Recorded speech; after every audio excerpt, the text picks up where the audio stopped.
اس نے 1.5-2 گھنٹے کا لیکچر نہیں دیا تھا، کسی مولوی کا بہت لمبا چوڑا خطبہ اس نے نہیں سنا تھا، اس نے اپنی بیوی سے بس ایک جملہ سنا اور اسی وقت وہ شرمندہ ہو گیا اور نادم ہو گیا۔ یہی سب سے بڑی انسانیت ہے۔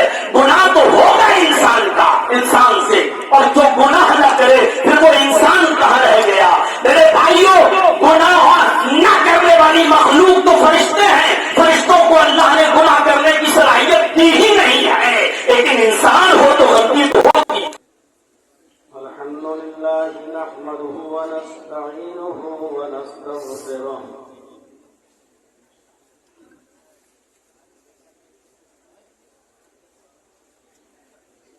ونعوذ باللہ من شرور انفسنا ومن سیئات اعمالنا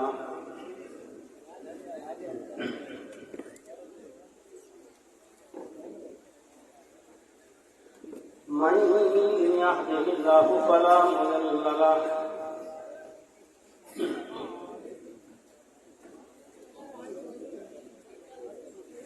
ومن يضلله فلا هادي له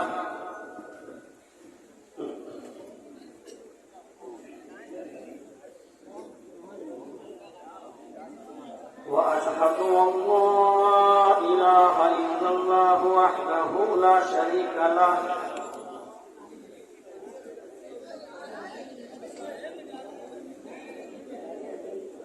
وأشهد أن محمدا عبده ورسوله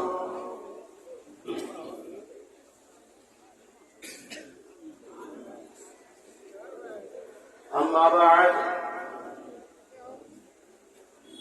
فإن خير الحديث كتاب الله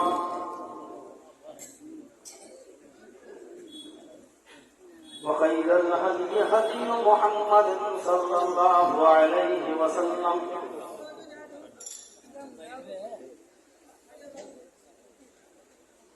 وشر الأمور محدثاتها وكل محدثة بدعة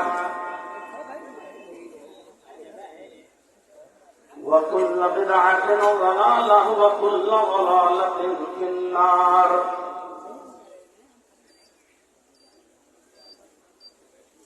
أعوذ بالله من الشيطان الرجيم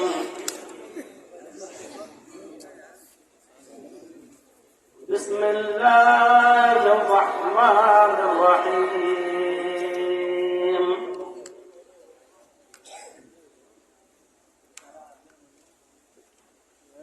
يا أيها الذين آمنوا توبوا إلى الله توبة نصوحا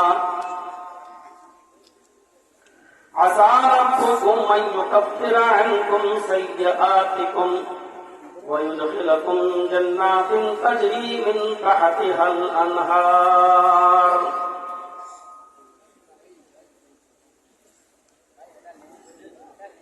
رب اشرح لي صدري ويسر لي أمري واحلل عقدة من لساني يفقهوا قولي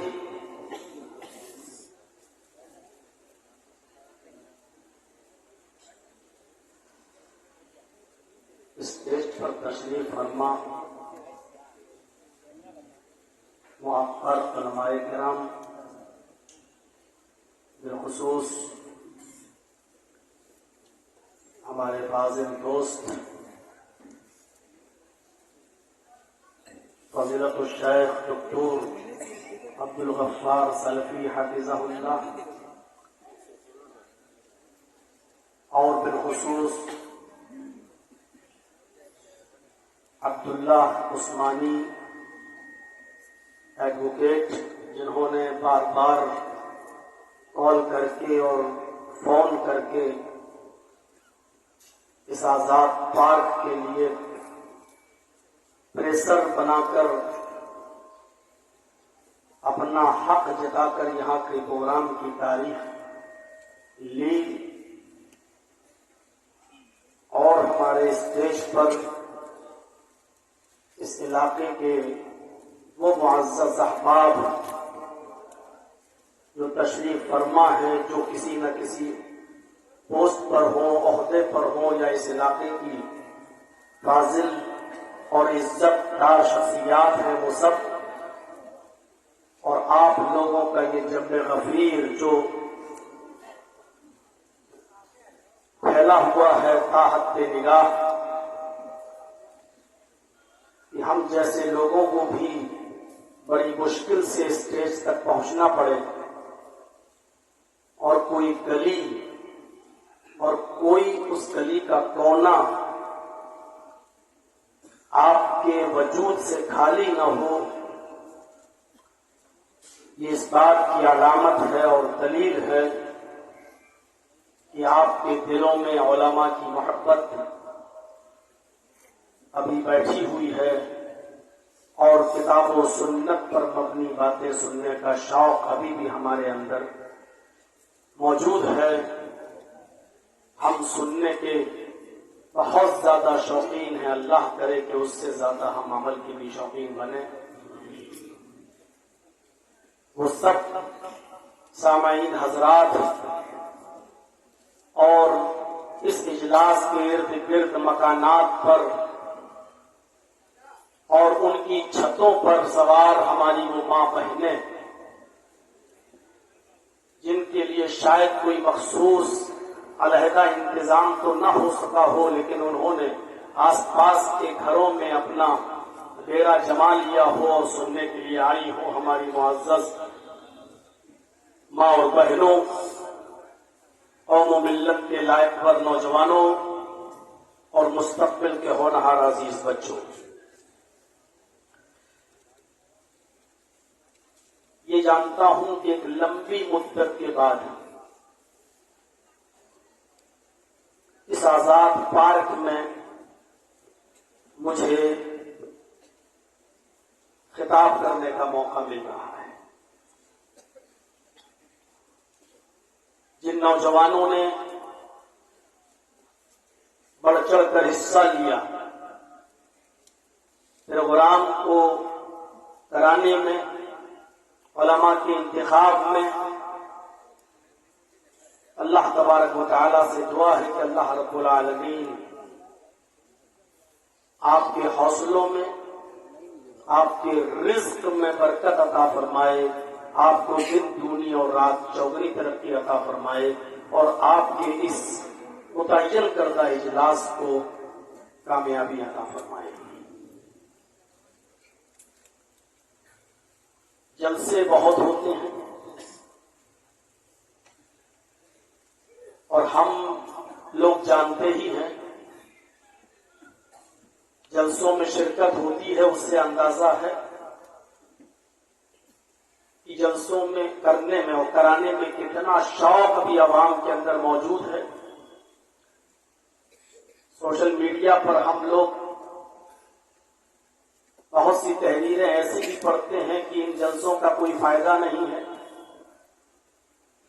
عوام کا پیسہ برباد ہوتا ہے۔ بہرحال ہر شخص کو اپنی بات رکھنے کا ادھیکار ہے، وہ رکھ سکتا ہے،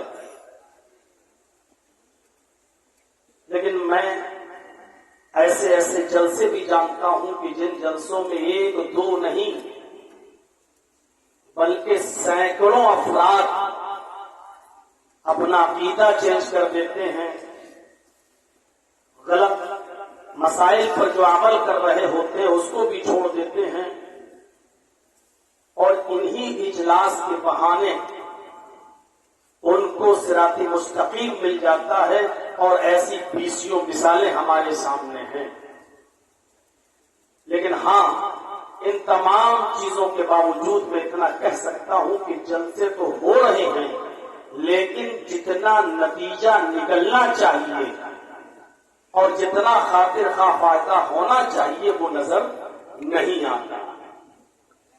ان جلسوں کا مقصد صرف یہ ہے کہ ہم لوگوں کو دین کے راستے پر لائیں، اصلاح کریں، گناہوں کے کام ترک کریں، معاشرے میں پھیلی ہوئی اور سماج میں پھیلی ہوئی غلاظت اور گندگی کو ہم دور کریں اور صحیح راستے پر لوگ آ جائیں، یہی مقصد ہے۔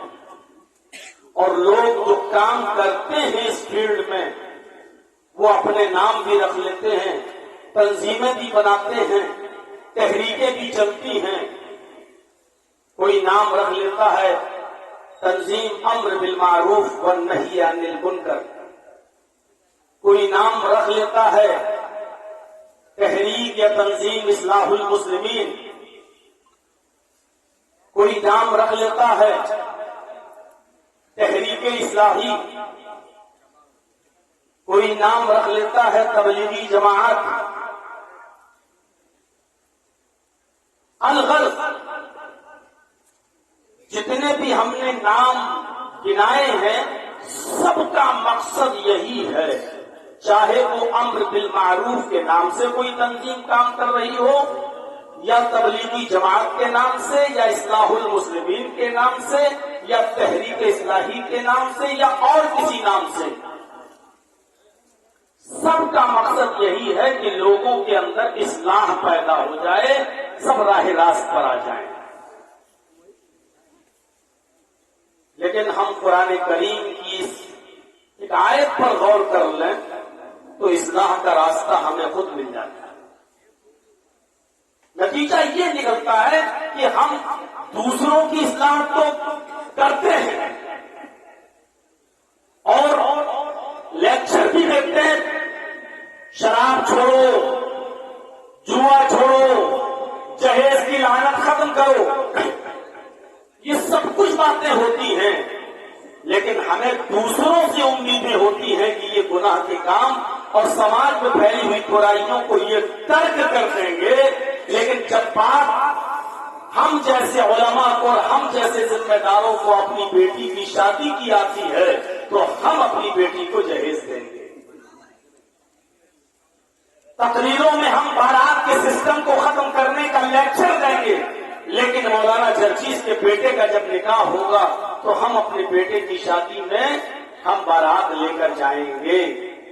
کیا کروں مولانا صاحب، علماء سے نہیں مانتے ہیں لوگ، کہتے ہیں اب ایک دم ساری چیزیں ختم تھوڑی ہو جائیں گی، دھیرے دھیرے یہ سارا سسٹم چلے گا۔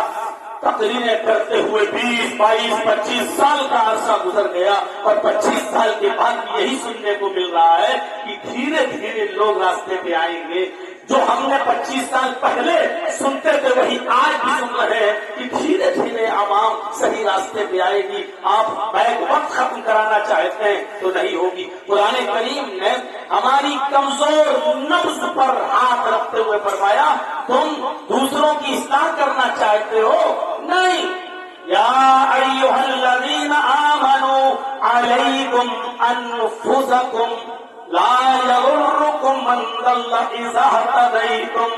اے ایمانوں والو، اے مسلمانوں، علیکم انفسکم، پہلے تم اپنی فکر کرو، پہلے تم اپنے آپ کو دیکھو۔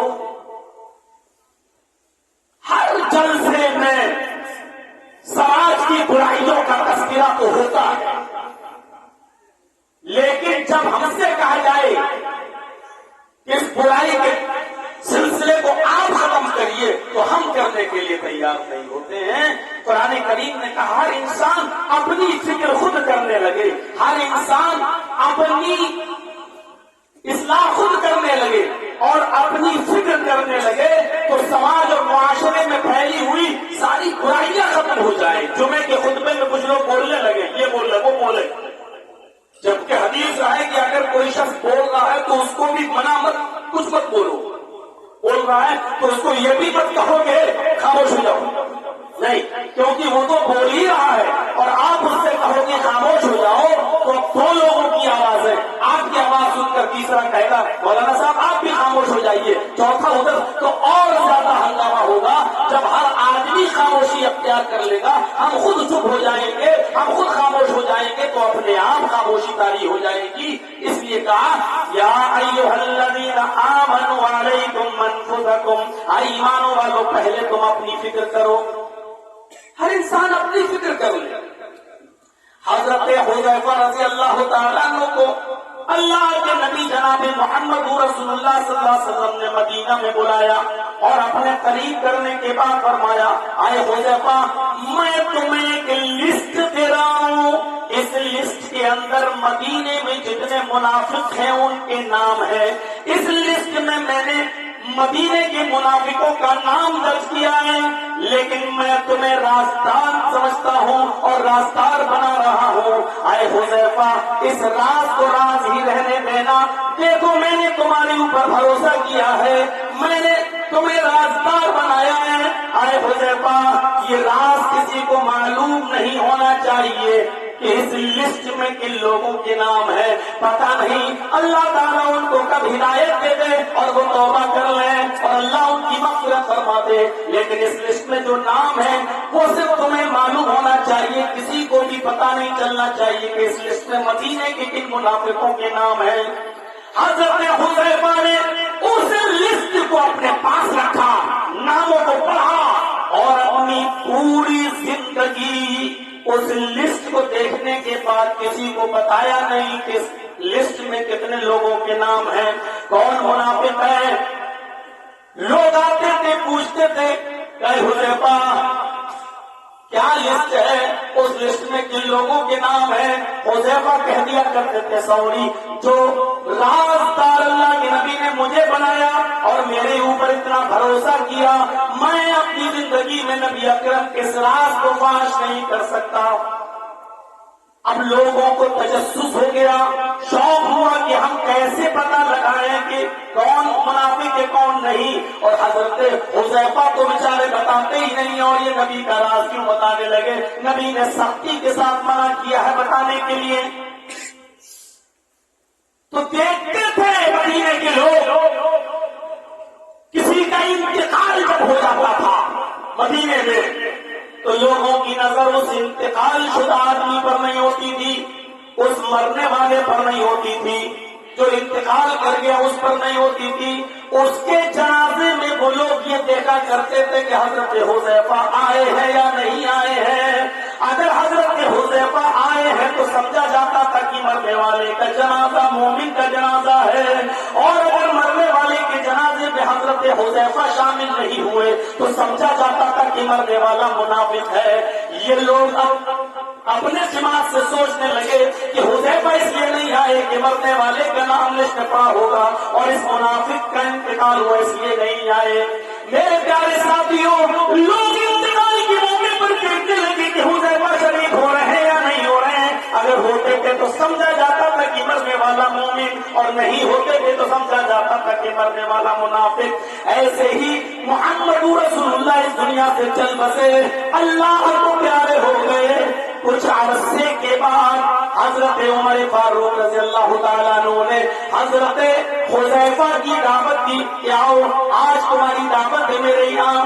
اپنے گھر لے گئے، کھانا کھلایا، پانی پلایا، اچھی سیاست کی حضرت حذیفہ کی. اور جب فارغ ہو گئے تو فرمایا ہے حذیفہ مجھے صرف تھوڑا سا کام ہے تم سے. کہا کیا کام ہے؟ میں کیسے کہوں؟ نہیں آپ کہہ سکتے ہیں. ارے آپ کی شان تو بڑی نرالی ہے. ارے نبی اکرم نے آپ کے بارے میں کہا تھا کہ لو کان بعدی نبی کان عمر، میرے بعد کوئی نبی ہوتے تو عمر، اور آپ ہم سے کہہ رہے ہیں کہ کہاں سے بات شروع کروں؟ ارے بتائیے کیا بات ہے؟ فرمایا اے حذیفہ، اپنے گھر دعوت کرنے کا مقصد اور تمام لوگوں کو چھوڑ کر صرف تمہیں بلانے کا مقصد صرف اتنا ہے. مجھے دوسروں سے کوئی سروکار نہیں ہے. بس مجھے اتنا بتا دو کہ جو لسٹ محمد رسول اللہ صلی اللہ علیہ وسلم نے منافقوں کی تمہیں دی ہے اور بتایا ہے، اتنا بتا دو کہ اس لسٹ میں عمر کا نام ہے یا نہیں، میرا نام ہے یا نہیں. اگر ہے تو میں توبہ کر لوں، استغفار کر لوں، مغفرت کر لوں. اس لسٹ میں میرا نام ہے یا نہیں؟ اگر ہے تو بتا دو تاکہ میں اللہ کے خوف سے ڈر کر آج ہی سے استغفار میں لگ جاؤں، رب سے مغفرت کی دعا میں لگ جاؤں. نہیں ہے تو کوئی بات نہیں. حضرت حذیفہ نے سختی سے کہا عمر، جو راز جناب محمد رسول اللہ نے مجھے بتایا ہے اور مجھ پر بھروسہ جتایا ہے، اس راز کو میں آپ کو بھی نہیں بتا سکتا. سوری، میں اپنی زندگی میں یہ کام نہیں کر سکتا. میں نہیں بتا سکتا کہ اس لسٹ میں آپ کا بھی نام ہے یا نہیں ہے. پورے واقعے کو پیش کرنے کا صرف مقصد یہ